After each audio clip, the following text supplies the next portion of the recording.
සුබ දවසක් හැමෝටම බියොන්ඩ් ඔටෝ YouTube channel එකෙන් අපි අද ඔයගොල්ලන්ට ගෙන්නේ Toyota motor රථවල ඉතාමත් කලාතුරකින් දකින්න ලැබෙන දෝෂයක්. මේක ABS පැත්තෙන් තමයි එන්නේ. DTC code එක C1361 short circuit in motor phase fail safe relay. මේක තමයි error එක. මේක WITS KSP 130 2016 full option safety brake ආපු full option කාර් එකක්.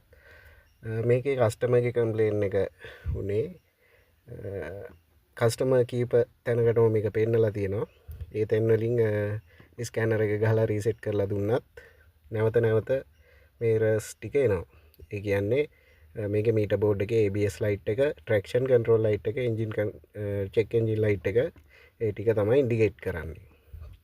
එතකොට අපි මේක ඩයග්නොස් කරලා බැලුවා.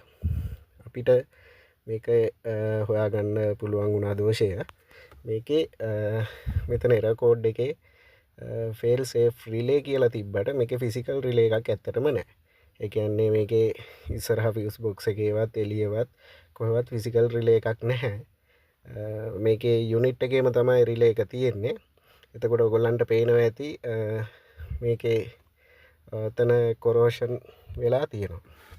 අන්නේ ඔය මං ඇඟිල්ල තියලා පෙන්නන තැන එතන ලුණු බැඳිලා වගේ කොරෝෂන් වෙලා තියෙනවා. ඒක තමයි මේ යුනිට් එකේ තියෙන ගැටලුව. ඉතින් අපි මේ යුනිට් එක රිපෙයාර් කරන්න බෑ. මේක සීල් ටයිප් ඇවිල්ලා තියෙන. අපි මේක ගලවලා තියෙන්නේ මේ වටේ ප්ලාස්ටික් එක කඩලා තමයි ගලවලා තියෙන්නේ. ඉතින් මේකට කරන්න තියෙන එකම දේ යුනිට් එක රිප්ලේස් කරන එක. අපි මේකේ යුනිට් එක රිප්ලේස් කරලා සාර්ථකව මේ ප්‍රශ්නේ විසඳලා දුන්න කස්ටමර්ට ඔගොල්ලන්ටත් මේ වගේ දෝෂයක් આવොත් පොඩ්ඩක් සැලකිලිමත් වෙන්න. මේක ඩයග්නොස් කරද්දී ඉස්සරහා ෆියුස් බොක්ස් එකේ තියෙනවා මේ ABS ෆියුස් දෙකක්. ඒ ෆියුස් දෙක බලන්න. ඒ ෆියුස් දෙක හොඳ නම් වයර් හානස් එකේ බොහෝ දුරට ප්‍රශ්නයක් එන්න ඉඩකඩ අඩුයි. ගොඩාක් දුරට මේ යුනිට් එක රිප්ලේස් යුනිට් එකේ තමයි ප්‍රශ්නේ එන්නේ. ඉතින් මං හිතනවා ඔයගොල්ලෝ අද මොනවා හරි යම්කිසි දෙයක් දැනගන්න ඇති මේ ගැටලුව පිළිබඳ. තවත් අලුත් වීඩියෝ එකකින් අපි හමු වෙමු. සුබ දවසක්. යෙන් එන්නම්.